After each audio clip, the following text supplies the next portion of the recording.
From KCRW, this is Here Be Monsters. So, it was about 8 years ago when I started this show. I was kind of thinking of ways to address some of my post-college anxieties, which were strong. Getting out into the world and being expected to know things was actually a really heavy weight on me, and I was kind of having a lot of trouble sleeping in that year. So I kind of started this show as a way to address those things, right? The way I've been thinking of it lately is to kind of make a public park almost, right? A really beautiful place that doesn't have any walls around it. There's plenty of beautiful places in the world that are all surrounded by tall walls, but I want to kind of do something a little bit more accessible to people, right? And so that's how this podcast started. And it was meant to be this beautiful space that people could come experience with me. And there's a little bit of irony in making a project like that, because oftentimes in the pursuit of making something beautiful and calming and accessible, you can become unbeautiful and uncalm and inaccessible. And so it's kind of this thing I've been feeling lately in my body again, where I've re-emerged into some of that insomnia that I was feeling before I started making the show. And I've been feeling this new tightness in my neck, and I've been slouching more. It's been getting me thinking a lot about my body. I think it's really hard to talk about bodies sometimes, though, because it's our sole point of reference, right? You can't step outside of your body, at least not usually, right? You can't step outside of your body and look at it. So, unrelated to all this, I recently picked up this book that was written about 2,000 years ago by the Roman Emperor Marcus Aurelius. And so this book I picked up is called Meditations, and it was actually just his personal journals that he didn't ever intend to publish to anyone, as far as I know. But after he died, I think some people found them and realized that he had been thinking a lot about what it means to live a good life. And so he's been kind of entered into this canon of Stoic philosophers who believe in controlling what you can control and letting go of what you can't, right? So in this book, I got really excited about this one phrase that he used, where he referred to the body as the prey of worms. And so I sent this off to Beth, and I was like, Beth, this is brilliant. Marcus Aurelius, has the body figured out. It's the prey of worms. How brilliant is that? And Beth wrote me back, and she was like, wait, was this guy a warlord? Was he bloodthirsty? And I was like, no, Beth, it's the exact opposite. And she's like, oh, well, the way it's phrased, it makes it sound really dark. And so I sent her back the full quote, which I want to read to you now.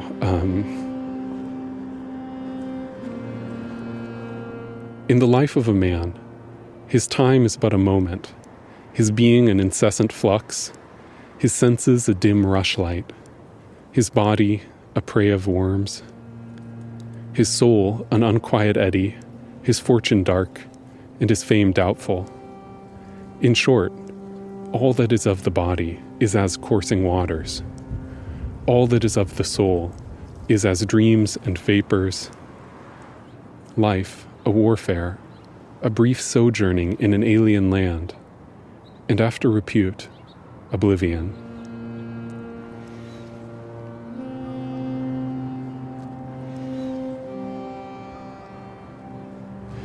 What I get that Aurelius is saying here, and throughout the rest of the book, is that we need to value our life because it's brief.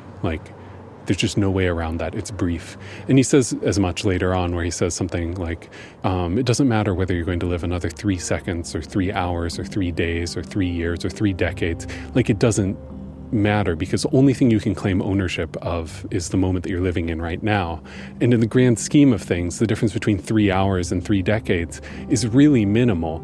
And at the end of it all, it doesn't matter if you're a pauper or an emperor. You're going to become food for worms, and the worms don't care. I find that incredibly comforting. That what we have is what we have right now. We need to be using our bodies while we have them to make our own lives good, to make other people's lives good, and not worry so much about the cosmic horror of it all, because at the end of the day, we're the food of worms.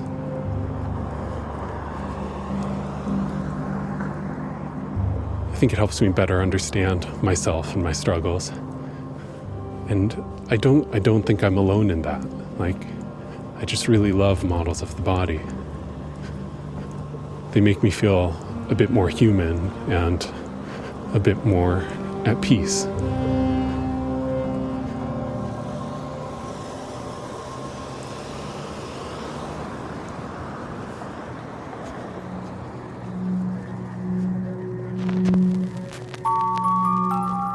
Here Be Monsters, the podcast about 52 black sunflower seeds. The podcast about the unknown.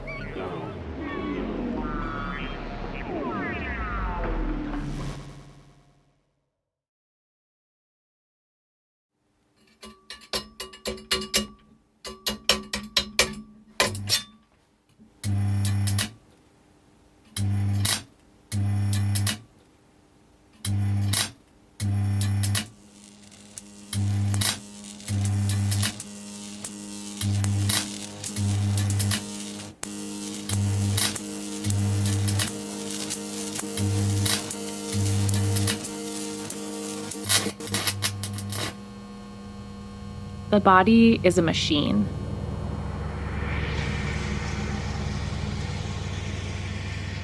I'm the daughter of a mechanic, and so a lot of my time growing up was spent with him, learning and holding the flashlight and with my own little tool set.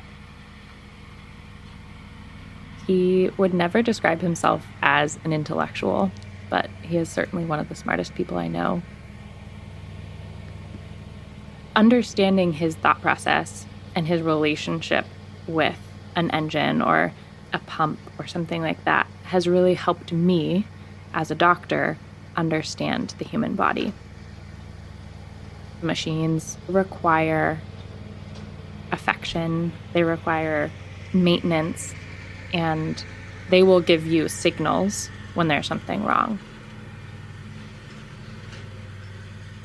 Having this understanding of the body as an electrical circuit, the way that our nerves function, or the body as a pump and tubing with our heart and blood vessels, or the body as a series of levers and hydraulics and pulleys with our ligaments and tendons and muscles and bones, and the sort of hydrostatic pressure that inflates us, that, makes us more than a little pile of mush on the ground.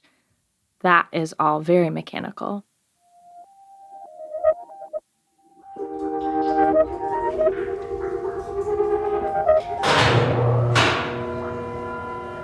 We are these beautiful, intricate machines that if you listen to what's going on, you can get to the bottom of it. Cool.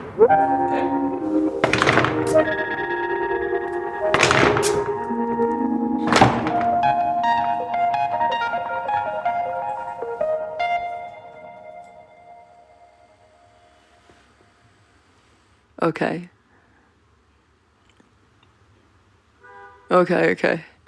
I think the body is water.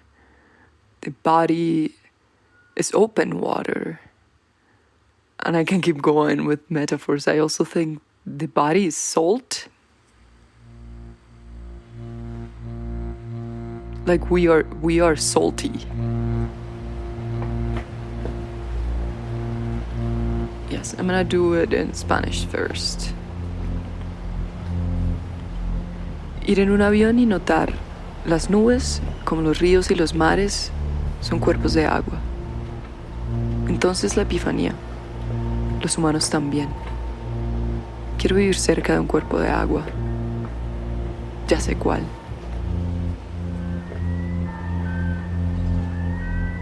In a plane I noticed clouds, like oceans and rivers, are bodies of water. So are humans. I want to live by a body of water. I already know which one.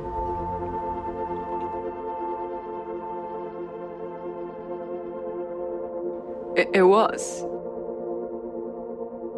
It was a love letter.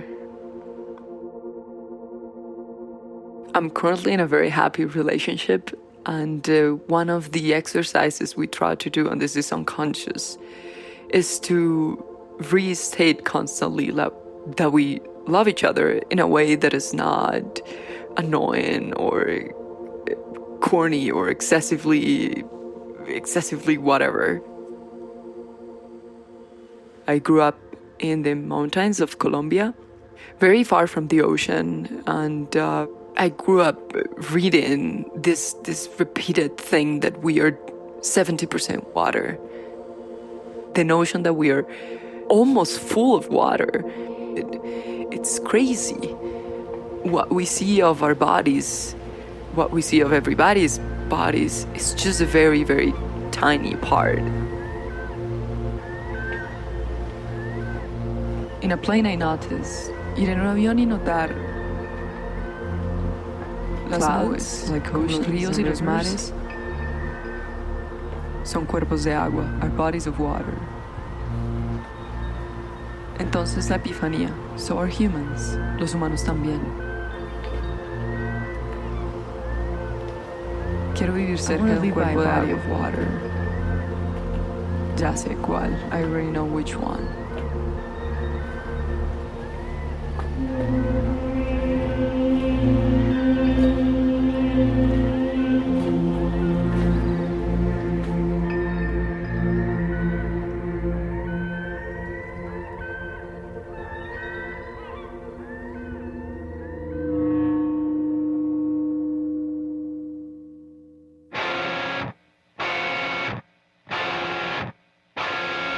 The body is a meat baffle.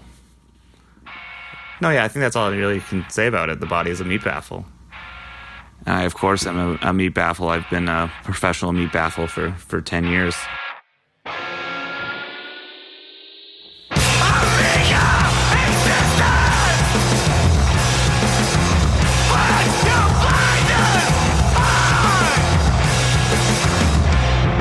Oh, our music is exceptionally loud. All the time, people tell us to turn down, and that's not really in the cards for us. That's not something that we do. You know, we make a conscious effort to try and punish the audience and the listeners with the music that we make. Our band has been described as the sound of a bird dying.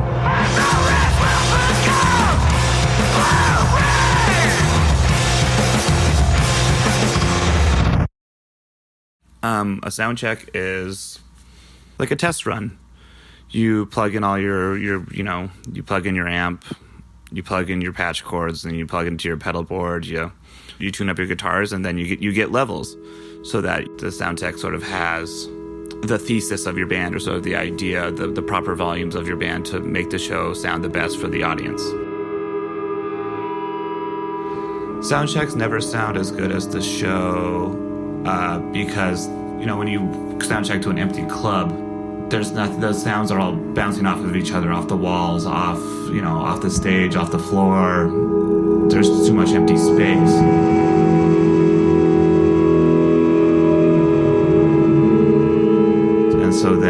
And then the sound tech will sort of look at you, and he or she will ask how it sounds, and the tech will be like, yeah, it sounds okay for me, but once we have some meat baffles in here, it'll sound better. And meat baffles are, of course, people.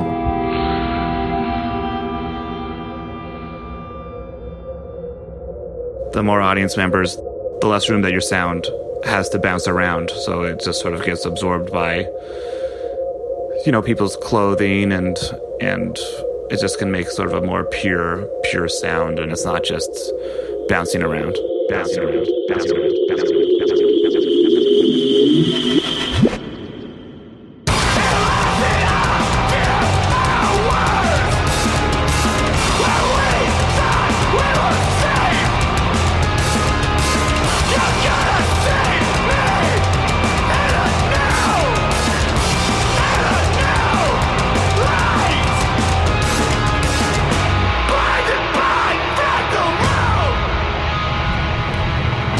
Blinded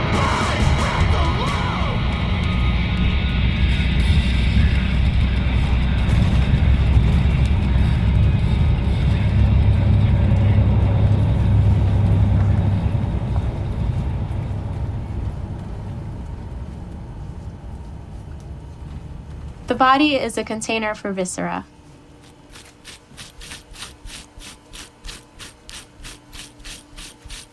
There are times when I'm working where I see the body as this bag of meat. Calling it viscera, it alludes to the presence of what was once there, which is life.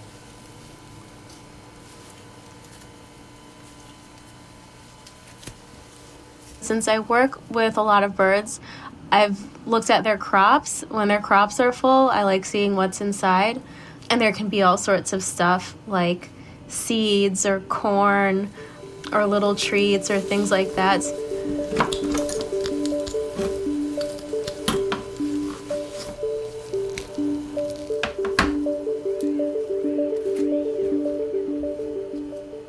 With chipmunks, you can look at their, sometimes their cheek pouches are full, and I think the most black sunflower seeds I found in a chipmunk's cheek pouches were 52. I just remember that number because it was a lot. I was like, there's a lot in here. I'm going to take a look and see that. But yeah, that chipmunk with the 52 black sunflower seeds was something else. There was another time where I found maggots on a pet that was really alarming because it's showing me that it sat out for a while before it was put away and before it was brought to me. And my heart just sank seeing them because I thought this poor animal passed and was neglected in its passing.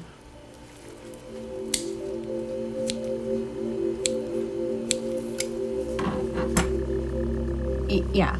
As much as I preserve bodies, I don't want my own to stay long on this earth after I die.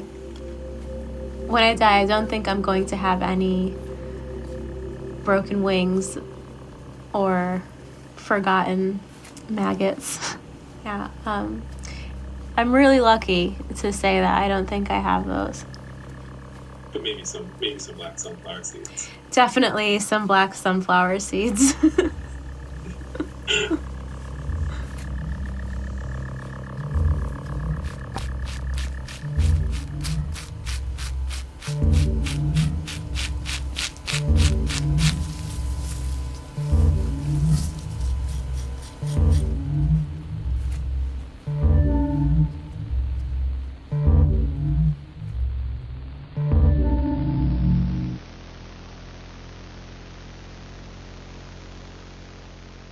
Pretend, my little friends, that my hand here represents your spirit.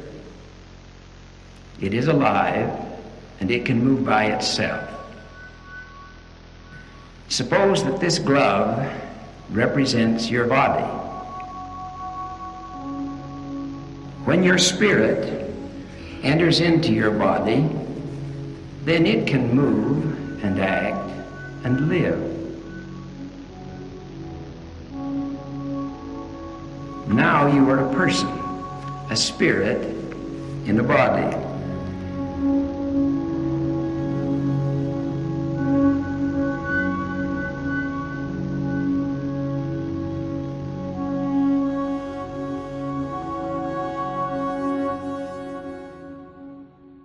The body is a glove.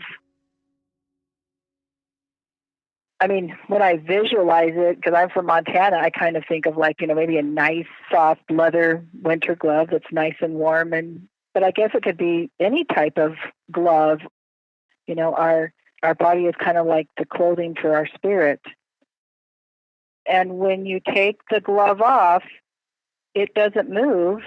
It's a vehicle or a casing or something that our souls use to do the things that we need to do. And the soul is the most important part, and that's eternal. Now, it was not intended that you stay here forever, just for a lifetime. You little ones are just beginning your lifetime. Your grandfather and great-grandfather and mother are nearly finished with theirs.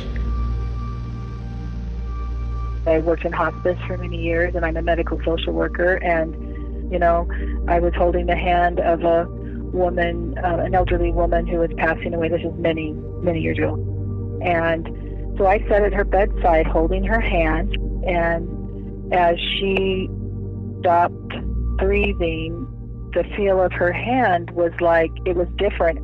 You know, it was still, you know, flesh and bones right there that I had in my hand, but it, you know, really certainly solidified my own belief, you know, that we are spirits first, and then we have a body, and at some point we don't need that body for a bit. When I separate them, when the glove, which represents your body, is taken away from your spirit, it cannot move. It just falls down and is dead, but your spirit is still alive. This isn't all there is. My body and my soul will be reunited, and we believe that's the resurrection, when we have that opportunity to live with our Heavenly Father, and we will have a perfect glorified body, free from infirmities that we have with this mortal body. And you know, it's a bigger picture. There was more before, and there's more to come.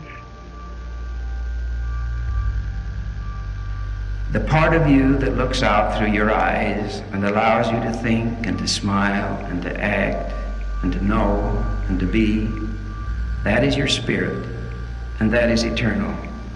It cannot die.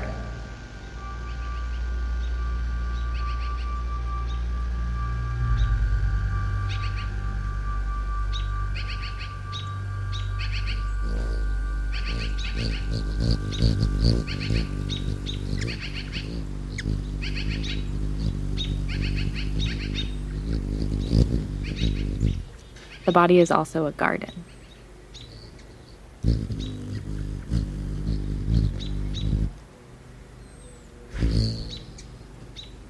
I picked up this idea from my naturopathic medical school.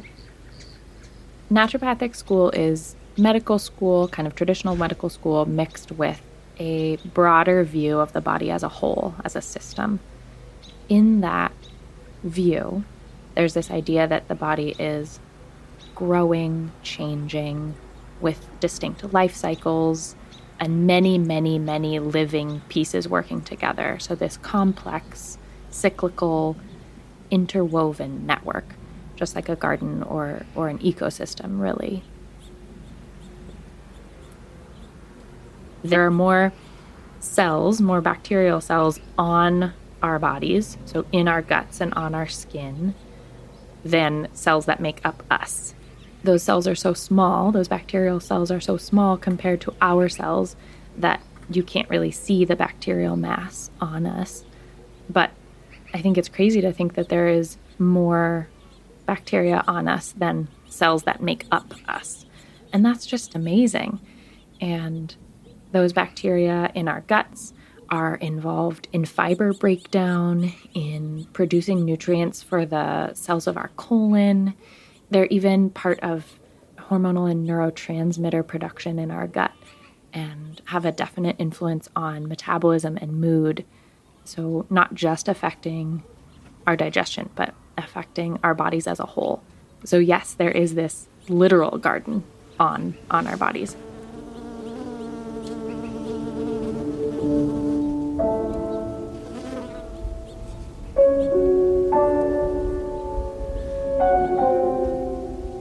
There were a couple situations, like with my professors that were, and I use this term so lovingly, who were more woo-woo, right? Who were more immersed in that naturopathic philosophy.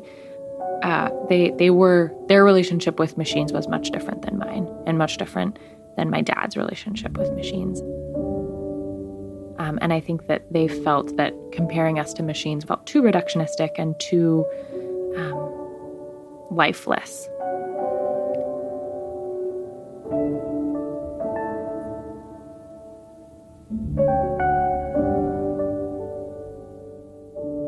And I was telling my dad about this conversation later, being like, wow, I just feel like nobody got the point that I was trying to make. And and having folks say things like, oh, well, and like a machine doesn't need the kind of maintenance that a human does. And I was telling this to my dad, and he was like, oh man, I feel bad for their cars. That like maybe somebody should go out and check their oil.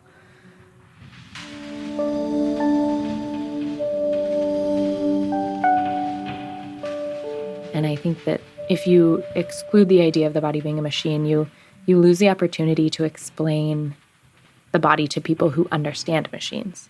And those are the people that actually know a lot about how their body works, if only they apply what they know about their work to their own bodies, which is really unfortunate because it's a form of medicine that is great for everybody, every body, every person.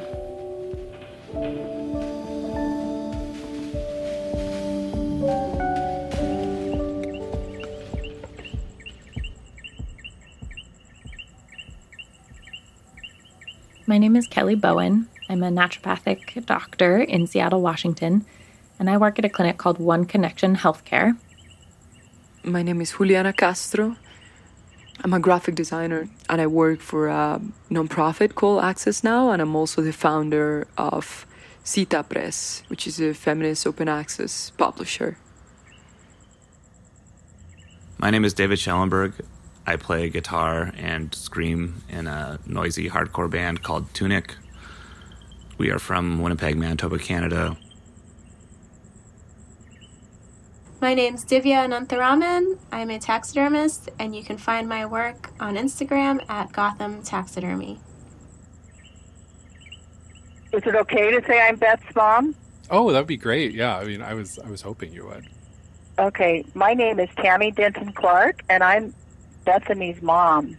Yeah, I listen to every single episode.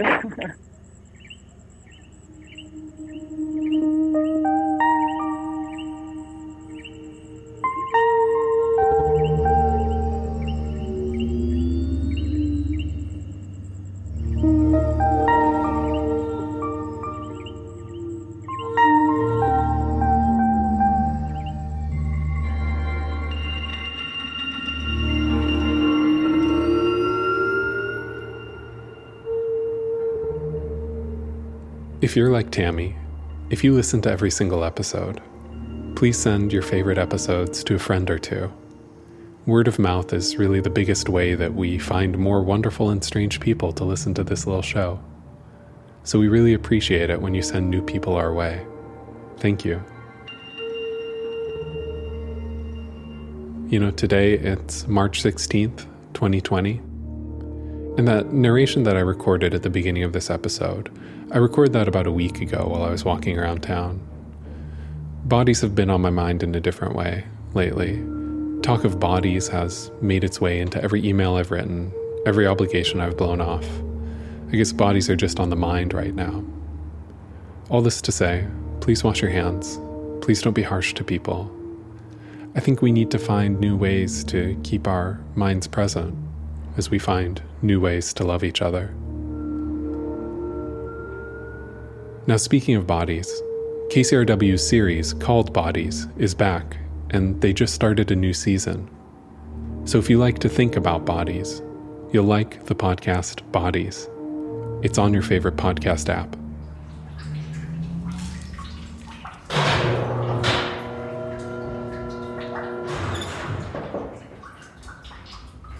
Okay, my name is Jeff Entman.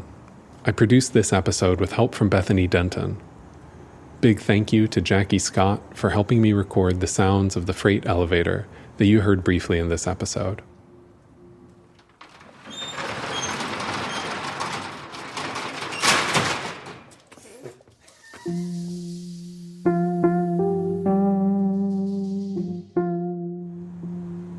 Music on this episode by The Black Spot, August Belcher Fries, Serocell, and Tunic.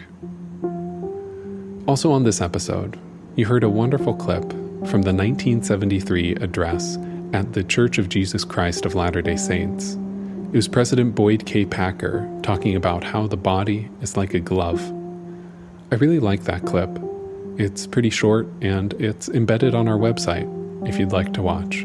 We're at hbmpodcast.com. Now, if all this talk about bodies has got you thinking about your own body, the model you use to understand it, just give us a call. Tell us about it.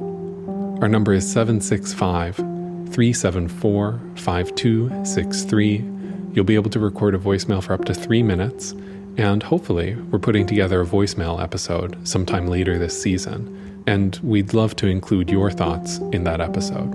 Again, 765-374-5263. Here Be Monsters is distributed by KCRW. Our senior editor there is Kristen Lepore. We get additional support for freelance contributions from KCRW's Independent Producer Project. Thanks for listening. Rory, I hope you have a wonderful wedding. And more episodes soon.